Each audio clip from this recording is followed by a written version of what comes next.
Hello and welcome to the newest edition of the Arts Overlook. Each episode we look at different arts and entertainment stories circulating around Cedar Falls, Iowa. This edition we'll head to the Hearst Center to see what's going on at Thursday Painters, take a look at the Reaching for Higher Ground project at UNI, and get an inside look at the Spotlight Series concert Chimes of Christmas. All this and more coming up next. Art is thriving in the Cedar Valley. It's everywhere. But if you don't know where to look, you could miss it. This is your local arts perspective. This is the Arts Overlook. Puppet shows were a popular Victorian Christmas activity, and now your children can experience that firsthand at the Grout Museum District in Waterloo. Puppet shows have been a popular entertainment activity for quite some time, and the folks at the Grout Museum District are keeping that tradition alive. Puppet Shows for Preschoolers is a 45-minute event that is geared towards children ages 3 to 6, where they watch a few puppet shows that teach kids important lessons as well as reading popular Christmas stories. The Rensselaer Russell House hosts the children where they can see many traditional looks and customs from the Victorian era. These puppet shows teach kids a variety of life lessons with the holiday season as a setting. Puppets were very popular entertainment in the Victorian era, which is when the house was built, so we thought it would be a good fit and a nice activity for preschoolers. They seem to enjoy it. It can always be difficult to have children sit still for longer than a few minutes. However, puppet shows seem to be one way to do so. Kids may not be interested in learning why giving is more important than receiving from another person. However, if it's a lion, monkey, or elephant speaking to them, the high-pitched voice seems to sink in a little bit more. Puppets are a great way to talk to kids about subjects. It's a fun way for kids to learn fun things as well as important things that they need to learn. It's a good fit for them. And like I said, it was part of the Victorian era. It was a very popular entertainment thing that they would do. The Victorian era is a key component of the Puppets for Preschoolers show. The Victorian era was during 1840 until 1900 during Queen Victoria's reign of England. There were many different forms of entertainment during that time period that varied by social class, such as musical theater, brass bands, the circus, and of course, puppet shows. Even though we live in America, people still liked to copy what they did in England and copy Queen Victoria. So the house here has a lot of red because that was Queen Victoria's favorite color. And so this house we have decorated into 1890, so right in the middle of the Victorian era. So we just try to teach people a little bit about that particular time. So while we have plenty of different ways to keep ourselves busy in today's world, we can still entertain ourselves with events that were popular years ago. In a world filled with Nintendo and Netflix, it's always nice to get away from entertainment that is dependent on electricity once in a while. They didn't have TVs or radios or iPods or PlayStations, so they had to make up their own entertainment. So it was reading a book or playing a piano or entertaining with puppet shows or shadow shows or the little finger shows that they used to do. For more information about Puppets for Preschoolers or other events that the Grout Museum District offers, visit their website at groutmuseumdistrict.org or give them a call at 319-234-6357. Keep in mind that the program runs Tuesday through Friday at 9:30 a.m. or 11 a.m. and you must be registered to attend 1 week in advance. Every Thursday, a group of painters meet at the Hearst Center to share their knowledge and skills with others. We spent a little bit of time there recently to see exactly what happens on those Thursday mornings.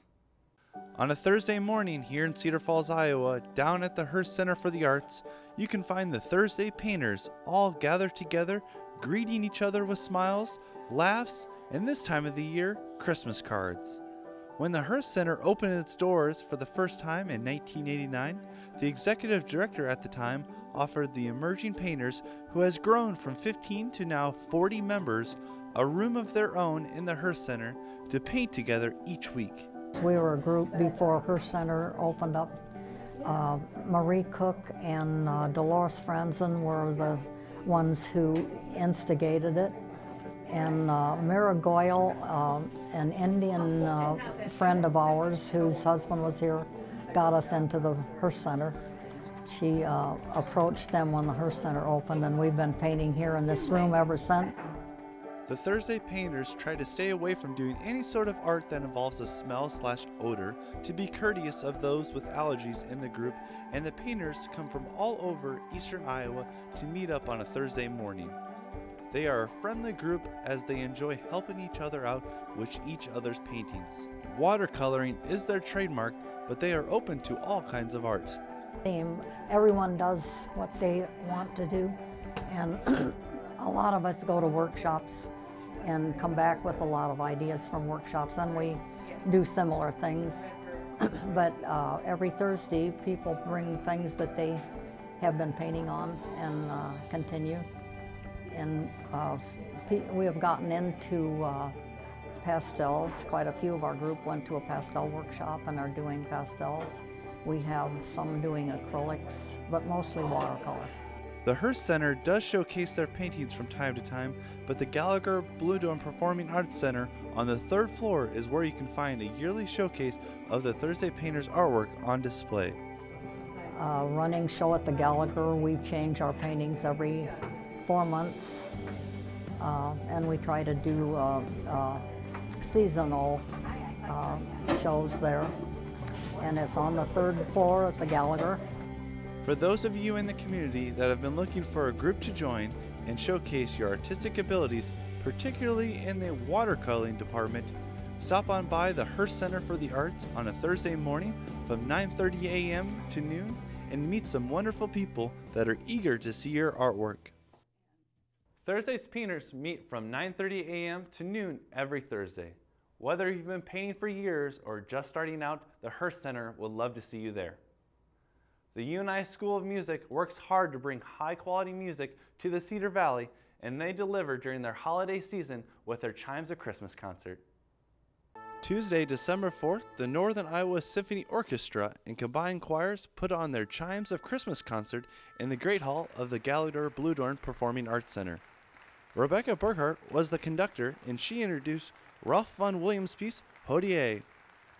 So we're going to leave the house lights at half so you can read the poetry as it comes by. It's about 60 minutes. We will do it without pause.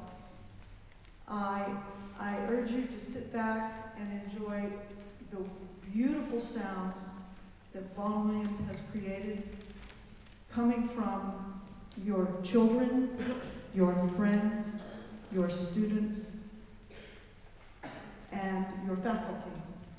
We are very, very pleased to present Ralph Vaughan Williams' Hodie.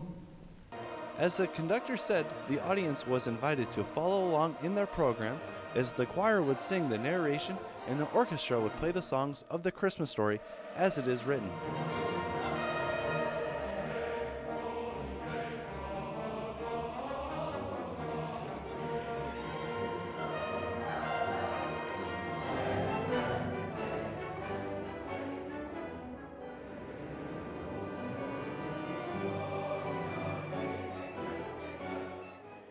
Hodie, which means this day, was composed by Ralph Vaughan Williams in the 1950s. It consists of 16 movements, is scored for a choir, organ, and orchestra, and features a tenor, baritone, and soprano soloist.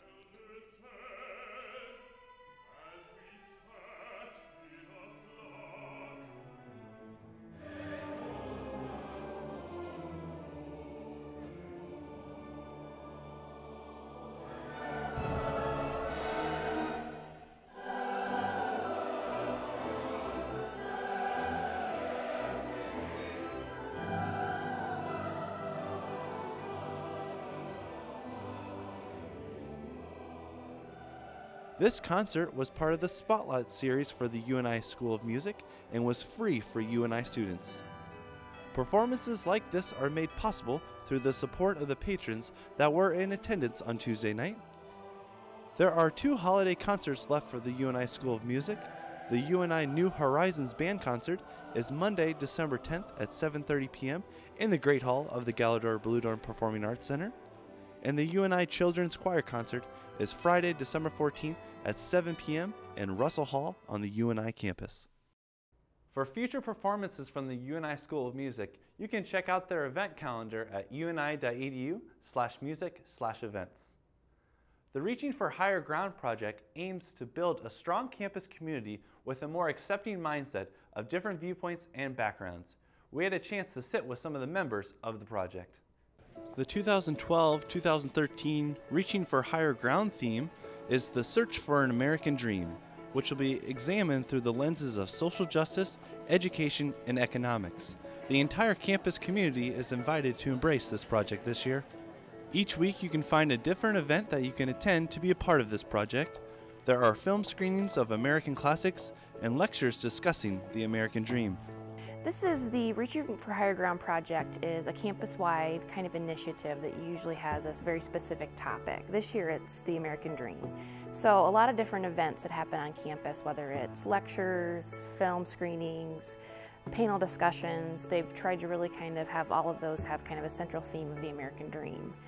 On Wednesday, December 5th, at the Schindler Education Center on UNI's campus, there was a critical conversation event where students were invited to come and see the work of students in a 6th grade class at Carver Academy in Waterloo. The 6th graders participated in a photo voice project where they took photos and wrote about the conceptions of the American dream. And our role as citizens of this world is to continue to eliminate the barriers that will enable access to all. So once again, I applaud everything that you've done thus far, but I want you to constantly think about how you can help eliminate barriers in order to provide access to all. One of the goals set out this year for the Reaching for Higher Ground, the Search for an American Dream project, was to examine the concept of the American dream through education. As Dean Watson was mentioning to education students, that they should prevent any barriers for those they come across from reaching their own American dream. There are ways that community members can be a part of this project. Through the university's website, uni.edu, there is a tab that you can find Reaching for Higher Ground, and that has all of the events listed that are part of the Reaching for Higher Ground kind of series. And there's also a contact information if people have other events that they're already doing that they feel could be tied to it, or if they have an idea, there's some actual funding tied through the university for bringing some things to campus that can be a part of that. So if anyone has ideas or thoughts, there's definitely ways to make those contacts. There are still plenty of events coming up for the Reaching for Higher Ground, including a showing of the movie It's a Wonderful Life on December 15th at 2 p.m. at the Galador Bluedorn. Hope to see you there. Well, that's all we have for you on this edition of the Arts Overlook. Thank you for watching.